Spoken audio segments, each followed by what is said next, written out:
এই যে বসে আছেন কিসের আশায়, আপনি এখনই সিদ্ধান্ত নিতে পারেন। আপনার বাজেট যদি 1 লক্ষ টাকা, আপনি কিন্তু ফটোগ্রাফি করতে পারবেন। আপনি 1 লক্ষ টাকার মধ্যে ৭৬,০০০ টাকা এখন বর্তমান সময় 6400 সনির একটা খুবই ভালো ক্যামেরা এটা নিতে পারেন। এর সঙ্গে একটা 50mm প্রাইম লেন্স কিনতে পারেন। আমার সময় কিন্তু ফটোগ্রাফি একটা শখ হিসেবেই সবাই মেনে নিত, কিন্তু আমার ফ্যামিলি থেকে, আমার শিক্ষক বা আমার ফ্রেন্ড সার্কেল কেউ বলেনি যে তুই অ্যাজ এ প্রফেশনাল এটা নিতে পারবি। কিন্তু আমি এটা করিনি এবং চালিয়ে গেছি। ফটোগ্রাফিটা আমার শখটা, আমার প্যাশনটা চালিয়ে গেছে। এই সময় খুব ভালো পজিশনে আছে আপনাদের দোয়া ইনশাল্লাহ। আপনারা যারা ফটোগ্রাফি অ্যাজ এ কেরিয়ার হিসেবে নিতে চান তারা কিন্তু ক্যামেরা কিনুন এবং ফটোগ্রাফি শুরু করে দেন।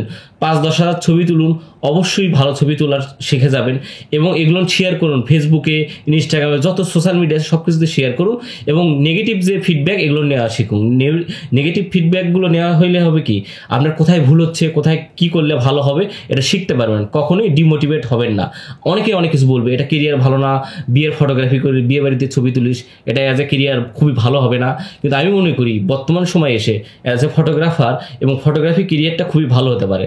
আপনার বসে না থেকে যারা বসে আছেন তারা যদি 1 লক্ষ টাকা বাজেটের ফটোগ্রাফি শুরু করতে চান, অনায়াসে শুরু করতে পারেন।